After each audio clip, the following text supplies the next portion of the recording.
Yes, I'm still doing this, and in today's video I'm going to sample my real drum kit into 1 megabyte of data, and I'm going to cram it into this, because foot drums.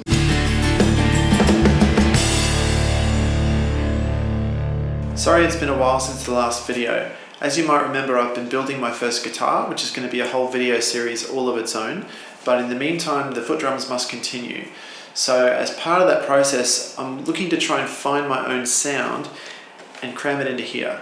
The Yamaha DTX502 allows you to load up about 20 of your own wave samples. However, it only gives you a tiny 1 megabyte to fit that into. To give you an idea of how tiny 1 megabyte is in audio terms, a CD quality stereo wave file would normally use about 10 megabytes of audio per minute. So a 3-minute pop song would be about 30 megabytes. 1 megabyte only gives you about 5 to 6 seconds of audio time. However, if you use mono wave files, you can double that to about 10 to 11 seconds. I'm hoping for what I need that's going to be just enough. But why go to all the trouble of creating my own drum samples in the first place? I mean, the DTX502 has plenty of great drum samples in here already. But the thing is, if you've heard a lot of MIDI drum sounds, you know that they sound a little processed, a little too perfect, and never quite the way a real drum kit sounds when you sit down and play one. Also, like any musician, I want to find my own sound, and I kind of already have. Remember back when I was working on a mechanical foot drum kit, I put together all the pieces of the kit that I really liked, and it sounds unique, and I'm really quite attached to the way that kit sounds. So if I can get that kit and capture the essence of it and put it in here, I'll be really pleased. Then there's the issue of live drum sound. When I'm playing live, I want it to sound live, or at least fairly natural. I want it to sound a little bit like someone just threw a bunch of SM57s on my drum kit and fed it through the PA system without much in the way of mixing. I don't really want any room sound in my samples because the idea is that the room sound will come from whatever room I'm actually performing in, or at least that's the idea. So to sample my drums, I set up 2 mics on everything. An SM57 up close, and a condenser about 60 centimeters away just to give me extra mixing options.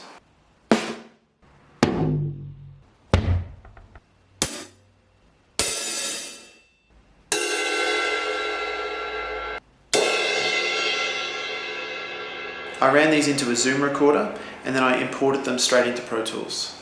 From there, I listened through and I chose the best example from each piece of the drum kit.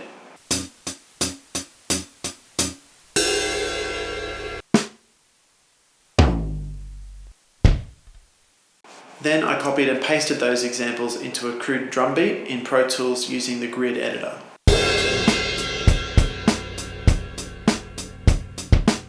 Next, I recorded a simple guitar part and even a simple bass part using an octave pedal, just so that I could hear what those drum samples would sound like in context.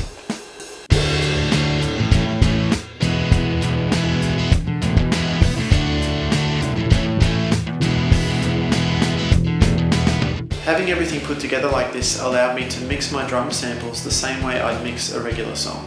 Once I was happy with the drum samples, I edited the start and the end of each sample to be as tight as possible.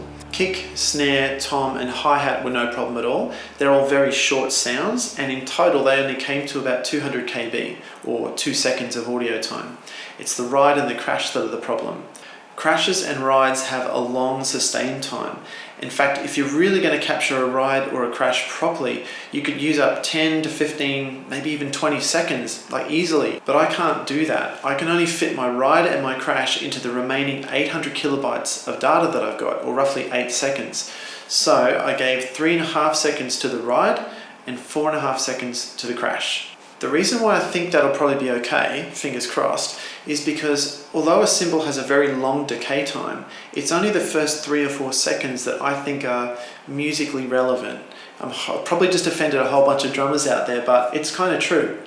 When you hit a crash and it starts to die off, there's a point where it decays and it just kind of disappears into the mix. It gets lost among the other instruments in the sound.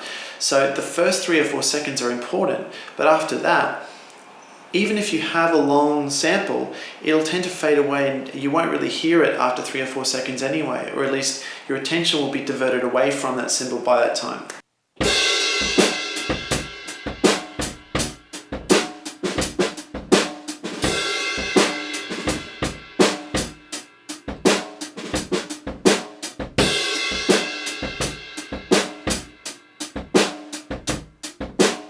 so I'm hoping 3 or 4 seconds will be enough. And besides, that's all I've got to work with. Once everything was edited, I bounced my WAV files out of Pro Tools, making sure everything was in mono.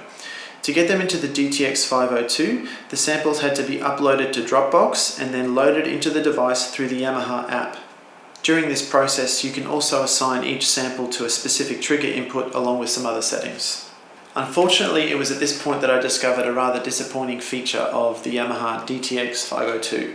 And that is that when you load in your own hi-hat sample, you lose the ability to have open and closed hi-hat articulations. That means you can only have one hi-hat sound, and that's it. I think this is probably because hi-hats and the infinite variety of sounds they can create are just too complex to be represented by one wave sample. I suspect that manufacturers like Yamaha probably use several samples manipulated by a software algorithm to represent a hi-hat. That's getting into the realm of proprietary software, coding, and it's a little bit complicated, and I'm just happy to let it go. What I'll probably do is just try and find a sound within the Yamaha DTX502 that's as close to my hi-hat as possible, and I'll live with it. So with all that done, what does it sound like? Well, here's my first try mucking around with these new drum samples with some simple guitar playing over the top, and it's not terrible.